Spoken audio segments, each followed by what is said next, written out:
দশই মহররম, যাকে আমরা বলি সোহদায়ে কারবালা, কারবালার যে দুঃখ বেদনা, সেটাকে কেন্দ্র করেই দশই মহররম সারা জগতে পরিচিত।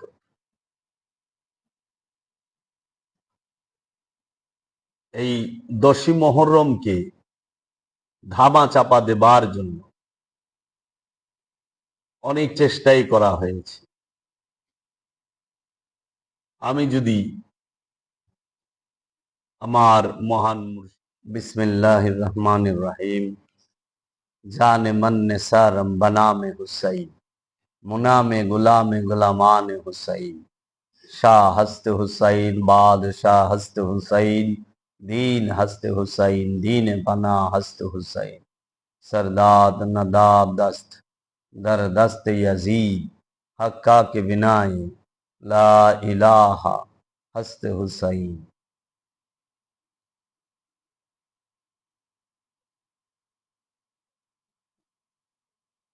बिस्मिल्लाहिर रहमानिर रहीम, या अय्युहल्लज़ीना आमनू अकीमुस्सलात व आतुज़्ज़कात व अक़रिदुल्लाह करदन हसना। आज 22 जून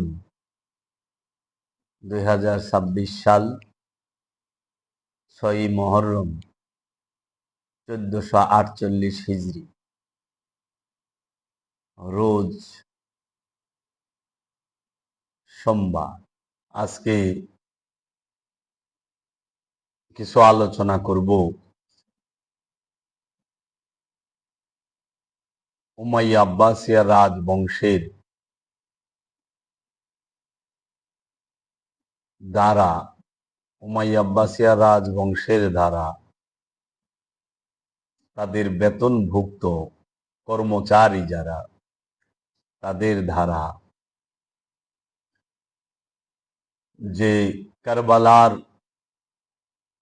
মহাবেদনাদায়ক যে গম,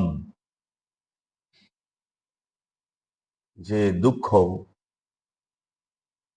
যে হৃদয় বিদারক ঘটনা, সেটিকে উমাইয়া আব্বাসিয়া রাজবংশের চক্রান্তে এই পৃথিবী থেকে মুছে দেওয়া সম্ভব হয়নি। আওলাদ রসুলের শাহাদাতের ঘটনাকে পৃথিবী থেকে মুছে ফেলা তাদের পক্ষে সম্ভব হয় নাই।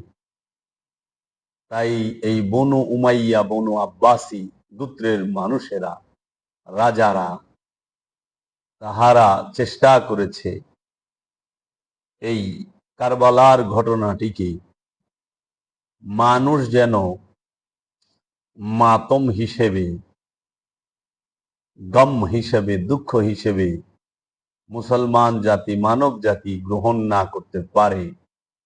তাই তারা প্রচেষ্টা করেছে যে আশুরা সম্পর্কে আজগবি শরীফ থেকে কিছু আলোচনা করার।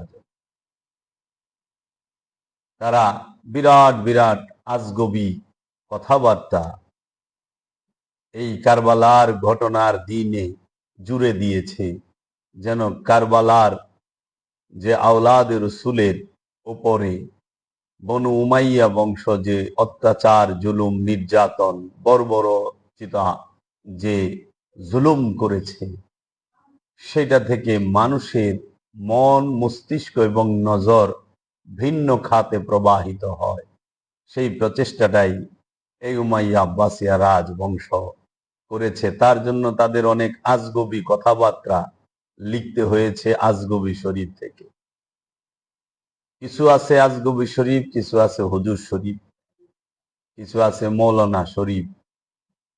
এইগুলো থেকে তারা আজগবি কথাবার্তা বলেছে। আমরা সেগুলি আজকে অল্প কিছু তুলে ধরব এই পর্বে।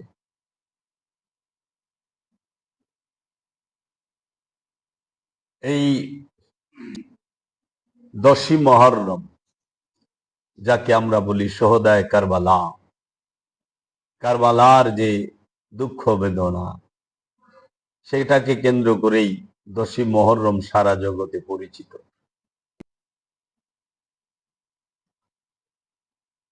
এই 10ই মুহররমকে ধামা চাপা দেবার জন্য অনেক চেষ্টাই করা হয়েছে। আমি যদি আমার মহান মুর্শিদ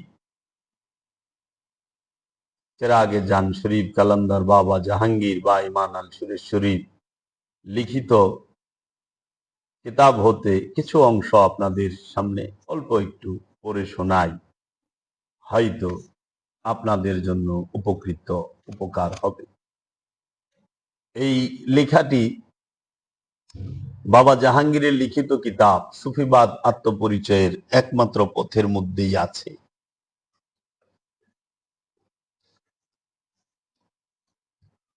উমাইয়া এবং আব্বাসীয় রাজবংশের বেতনখোর আলেমরা ভালো করেই জানতো যে যতই গুজামিল আর উল্টা পাল্টা কথার বয়ান দেই না কেন, মুসলিম সমাজ থেকে এই 10ই মুহররমের কারবালার বেদনাদায়ক ঘটনাটিকে চিরতরে মুছে ফেলা যাবে না। তবে এই দুঃখটিকে যত বড় করেই মুসলমানরা দেখতে চেষ্টা করুক না কেন, পাশে এক বোঝা খুশির ঘটনার বয়ান জুড়ে দিলে কিছুটা কাজে আসতে পারে। তাই তাদের এই অনুমানের ঢিল ছোড়ার বয়ানগুলো আজও ভালো ভালো মাথা মোটা উর্বর মস্তিষ্কের পরিপূর্ণ যারা ইসলামিক চিন্তাবিদেরা যখন না বুঝে না শুনে সরল মনে বয়ান করে যায়, তখন বোবার মতো চেয়ে থাকি আর রাজবংশের বেতনখোর আর উমাইয়া রাজবংশের বেতনখোর আলেমদের গাঁজাখুরি বয়ান যে কিছুটা হলেও কাজে লেগেছে সেটাই ভাবি। নবী ইব্রাহিমের পুত্র নবী ইসমাইল আলাইহিস সালাতু ওয়াস সালাম তো গলা কুরবানির জন্য রেখেছিলেন, কিন্তু গলা কাটা যায়নি। আর মহানবীর নাতি ইমামে হুসাইন আলাইহিস সালাতু ওয়াস সালাম তো উনার তো গলা কাটা গিয়েছিল। গলা না কাটার জন্য আমরা যুগ যুগ ধরে খুশির ঈদ পালন করছি, আর মহানবীর নাতি ইমাম হুসাইনের গলা কেটে যাবার পরও কি দুই একটি দিন দুঃখ বেদনা প্রকাশ করব না? মহানবীর পূর্ববর্তী নবীদেরকে মজবুত করে ধরার কথাটি না বলে আপন বংশ আলে বায়াতকে মজবুত করে আদেশটি এবং ধরে রাখতে পারলে বিপথে যাবা না বলে যে মহানবী সুসংবাদটি দেওয়া হলো, তা কেমন করে তারা গ্রহণ করে নিতে পারে, যারা নবী বংশের উপর প্রতি সপ্তাহে জুমার নামাজের খুতবায় প্রকাশ্য অভিশাপ বেদনার প্রথাটি চালু করেছিল।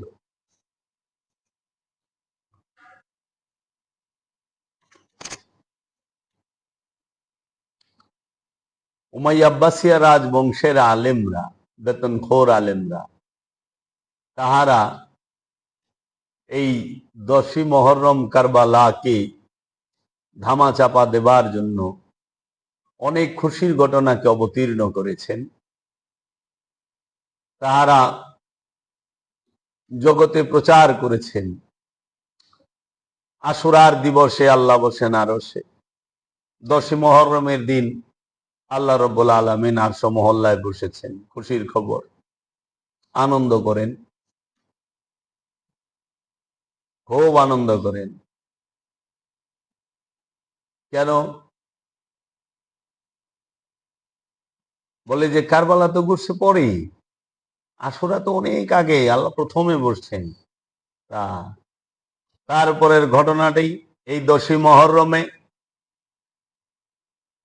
হযরত আদম আলাইহিস সালাতু ওয়াস সালাম এবং মা হাওয়ার তওবা কবুল হয়েছে এবং তারা আরাফার ময়দানে মিলিত হয়েছে। এটা কোনো হাদিসেও পাওয়া যায় না যে 10ই মুহররমের দিন, এটা কোরআনেও নাই। এটা হইল তারিখের কিতাব তথা হিস্ট্রি কিতাব থেকে তারা লিখেছে। এখন যদি বিশ্লেষণ করেন, মা হাওয়া এবং বাবা আদম আলাইহিস সালাতু ওয়াস সালাম প্রথম নবী এবং তার স্ত্রী মা হাওয়া, তার যে মিলন হইল, তওবা কবুল হইল 10ই মুহররমের দিন, এই ডেট কে লিখে রাখলো? দ্বিতীয় কোনো মানুষ ছিল? তখন কি হিজরি সন চালু ছিল? হিজরি সাল কি চালু করেছিল? না, মাসের আবিষ্কার হয় নাই। হিজরি সন চালু করছে হযরত উমর রাদিয়াল্লাহু তাআলা আনহু, তার শাসন আমলে। হিজরি সন আজ থেকে 1448 বছর আগে চালু হয়। হিজরি সনের প্রথম তারিখ, প্রথম সন ধরা হয় আল্লাহর রসুল 52 বছর বয়সে যখন মক্কা থেকে মদিনায় হিজরত করেন। এই হিজরত থেকে হিজরি সাল, ওই হিজরতের দিনকে হিজরি মাসের প্রথম তারিখ ধরা হয়। আর বাবা আদম এবং মা হাওয়ার যে তওবা কবুল হইল এবং তাহারা মিলিত হইল, ওই সময় তো হাবিল কাবিলেরই জন্ম হয় নাই, তাদের ছেলে। এই ডেট লিখে রাখলো কি? মাস পাইল কোথায়? সন পাইল কোথায়? আর তারা কি, তাদের আগমন কোথায় ছিল? কারণ 10ই মুহররমকে ঢাকতে হবে। তারপরে লিখে দিলেন, ওয়াজ করলেন, মানুষকে শোনাইলেন। এই 10ই মুহররমের দিন হযরত নূহ আলাইহিস সালাতু ওয়াস সালামের যে কিস্তি মহাপ্লাবন থেকে যদি পর্বতে ভিড়লেন, মানে বন্যা শেষ, মহাপ্লাবন শেষ, মুসিবত শেষ, নূহ নবীর কিস্তি, নূহ নবীর নৌকা, সেটা হিমালয় পর্বতে না বিরা সৌদি আরবের ছোট্ট একটা পাহাড় যদি পর্বতে মিলল। কোন হানে যদি পর্বত কয়? 10ই মুহররমের দিন বিষয়, অন্য দিন না। খুশির খবর, আনন্দ কর। মাওলা হুসাইনের জন্য আওলাদের রসুলের শোকে মাতম করে কি করবা? চোখের পানি ফালায় কি করবা? খুশি কর। ওনারা আবার স্লোগান বানায় দিস, আশুরার দিবসে আল্লাহ বসেন আরশে, আশুরার উসিলায় পাপি তাপি মুক্তি পায়। কারবালা বলে না, আশুরা বলে। কারবালা অর্থ কি আর আশুরা অর্থ কি আমার আরেক আলোচনায় শুনবেন, আমি করে রেখেছি। দুইটার দুই অর্থ। আশুরায় খুশি, কারবালায় বেদনা। আশুরার দিন সব খুশির ঘটনা। কই পাইলেন? ডেট পাইলেন কোথায়? নূহ নবীর কিস্তি যদি পর্বতে ভিড়ল 10ই মুহররমের দিন। ডেট কে লেখা রাখলো? কোথায় রেখা রাখলেন ডেট? হিজরি সন পাইলেন কই?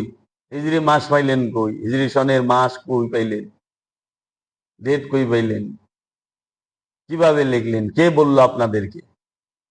এই উমাইয়া আব্বাসিয়াদেরকে কে বললো 10ই মুহররমের দিন এটা হয়েছে? এটা আজগুবি শরীফ। শুধু ওই কারবালার ঘটনাকে ধামাচাপা দেওয়ার জন্য। তারপরে বলল লেখ কি, এই 10ই মুহররমের দিন ইব্রাহিম আলাইহিস সালাতু ওয়াস সালাম নমরুদের আগুনের কুণ্ড থেকে মুক্তি লাভ করেছেন। বলেন সুবহানাল্লাহ। মূর্খ বাঙালি কয় সুবহানাল্লাহ। ইব্রাহিম আলাইহিস সালাম নমরুদের আগুনের কুণ্ড থেকে 10ই মুহররম মুক্তি পাইল। কই পাইলেন? হিজরি সনই তো চালু নাই, মাসই তো চালু নাই, ডেটই তো চালু নাই। কে লেখা রাখলো? ওই সময় তো ইব্রাহিম আলাইহিস সালাতু ওয়াস সালামের কোনো মুরিদও নাই। না নমরুদ লেখা রাখছিল ডেট? ওই সময় ইব্রাহিম আলাইহিস সালামের কোনো মুরিদও নাই। কে লিখে রাখলো? এটাও সুপরিকল্পিত চক্রান্ত, আওলাদের রসুলের এই বেদনাদায়ক ঘটনা ধামাচাপা দেবার জন্য। কারণ আওলাদের রসুল সম্পর্কে আল্লাহর রসুল বলেছিলেন গাদিরে খুমের বাসনে জিলহজ মাসের 18 তারিখে বিদায় হজের পরে গাদিরে খুমের ভাষণে বলেছিলেন। এটি আপনি বাংলাদেশ ইসলামিক ফাউন্ডেশন থেকে যে হাদিসের কিতাব সহি মুসলিম, মুসলিম শরীফের 6007 নম্বর হাদিসে পাবেন যে আমি তোমাদের কাছে দুইটা জিনিস রেখে যাচ্ছি, হে মানব জাতি, হে মুসলমান জাতি। জীবনে এই দুইটা জিনিসকে শক্তভাবে, মজবুত ভাবে, দৃঢ়ভাবে ধৈর্য রেখো, আঁকড়ায়। একটি হইল আল্লাহর কিতাব, আর দ্বিতীয়টি হলো নবীর ইত্রাত, রসুলের বংশ, রসুলের বংশ। কিন্তু আল্লাহ রসুল কিন্তু বলে নাই যে আমি তোমাদের মাঝে আল্লাহর কিতাব রেখে গেলাম আর পূর্ববর্তী নবীগণের আদর্শ রেখে গেলাম, এটা কিন্তু বলে নাই। বলছে আমি তোমাদের মাঝে আল্লাহর কিতাব রেখে গেলাম যার মধ্যে আছে নূর এবং হেদায়েত আর আমার বংশ। এই দুইটাকে যদি তুমি মজবুত ভাবে ধরে রাখতে পারো, জীবনে পথভ্রষ্ট হবে না, বিপথগামী হবে না, গুমরাহ হবে না। তুমি এই দুইটাকে মজবুত ভাবে তোমরা ধরে রাখবা। মানুষ কি করলো? সেই রসুলের উম্মত, সেই উমাইয়া আব্বাসিয়া রাজবংশের যে বেতনখোর মৌলবী, তারা কি করলো? আল্লাহর রসুলকে, আল্লাহর রসুলের এই বাণীকে সম্পূর্ণ প্রত্যাখ্যান করলো। তাহারা আল্লাহর কেতাব এবং নবীর বংশ, রসুলের বংশকে মজবুত ভাবে ধরবো, দৃঢ়ভাবে ধরবো, সেটা তো দূরে থাক, তারা রসুলের বংশকে নির্মম ভাবে শহীদ করেছে। তাও আল্লাহর রসুল মোহাম্মদ সাল্লাল্লাহু আলাইহি ওয়াসাল্লামের ইন্তেকালের, ওফাতের, বেসালের, পর্দা গ্রহণের মাত্র 50 বছর পরে, মাত্র 50 বছর পরে পুরো বংশ কেটে ফেলেছে। কারা কেটেছে? গাদির খুমের মধ্যে আল্লাহর রসুল যে সাহাবীদের সামনে ভাষণ দিয়েছিলেন, সেই সাহাবীদের অনেক বড় অংশ কিছু বিপদগামী, আর তাদের ছেলে মেয়ে, ছেলেরা সৈন্য, এজিদের বাহিনী। এজিদ তো সাহাবীর ছেলে না, মুয়াবিয়ার ছেলে না, আবু সুফিয়ানের নাতি না। তাহলে আবু সুফিয়ান, ইয়াজিদ, তারা এই কাজগুলো করলো। এখন রসুল বললেন নবীর বংশ মজবুত ভাবে ধরো। আবু সুফিয়ান কি নবীর বংশ মানবে? না। মুয়াবিয়া কি নবীর বংশ মেনেছে? না। ইয়াজিদ কি নবীর বংশ মেনেছে? না। মারওয়ান কি নবীর বংশ মেনেছে? না। ইবনে জিয়াদ কি নবীর বংশ মেনেছে? না। আমার ইবনে সাদ, সে কি নবীর বংশ মানবে? না। সীমার কি নবীর বংশ মানবে? না। দামেস্কের ইয়েজিদের অনুসারীরা কি নবীর বংশ মানবে? না। কিন্তু ওই ইয়েজিদ, মুয়াবিয়ার বংশ যারা, আবু সুফিয়ানের বংশ যারা, এবং ইয়েজিদের যে 5-8 গোলাম, 300 মুফতি তখন লিখিত ফতোয়া দিয়েছিল যে ইমাম হুসাইন আলাইহিস সালাম বাগী, ওয়াজিবুল কতল, তাকে কতল করা, হত্যা করা ওয়াজিব। সেই ইমাম হুসাইন আলাইহিস সালামকে ফতোয়া দেওয়া যে মুফতিরা ছিলেন এজিদের কাছে বিক্রি হয়ে যাওয়া, সেই মুফতিরা কিন্তু হজ করছে, হাজি ছিল তখনকার আমলে। তারা হজে এহরামের কাপড় পরে তারা মশা মাছি হত্যা থেকে বিরত থেকেছে,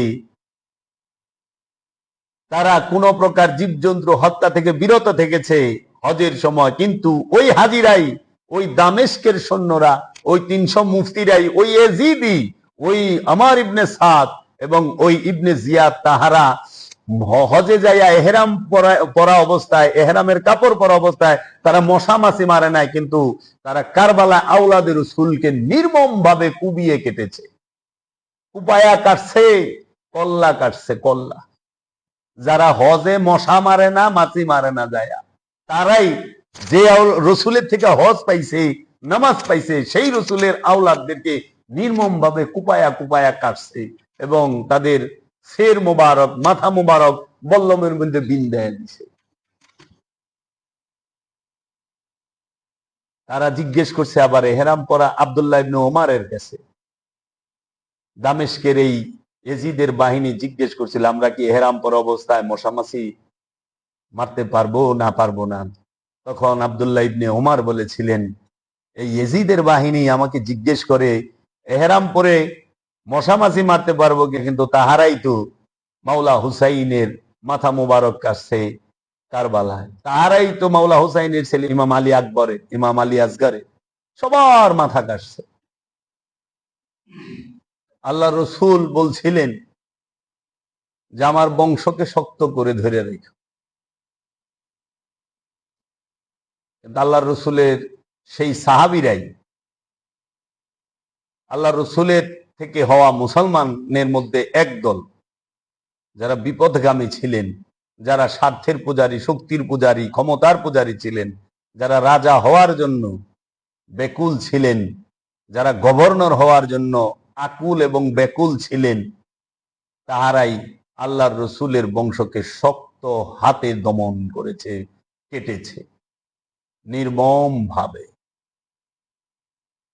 তো তাহারাই তাদের এই কুকর্ম অপকর্ম ঢাকার জন্য এজিদের বাহিনী, এই বনু উমাইয়ার মোল্লা মুন্সিরা, বেতনখোর মৌলবীরা, তাহারা কি করলো? ইতিহাস লেখা দিল যে 10ই মুহররমের দিন লেখো ইব্রাহিম নবী আগুনের কুণ্ড থেকে মুক্ত পাইছে। খুশি খুশি কর। এই 10ই মুহররমের দিন আইয়ুব নবীরে 20 বছর কিরায় খাইছে, তিনি সেই কিরায় খাওয়া থেকে মুক্তি পাইছে। ডাহা মিছা কথা, ডাহা মিছা কথা। কারণ আইয়ুব নবীরে যখন কিরায় খাইছে তখন হিজরি সনেরই চালু হয়নি।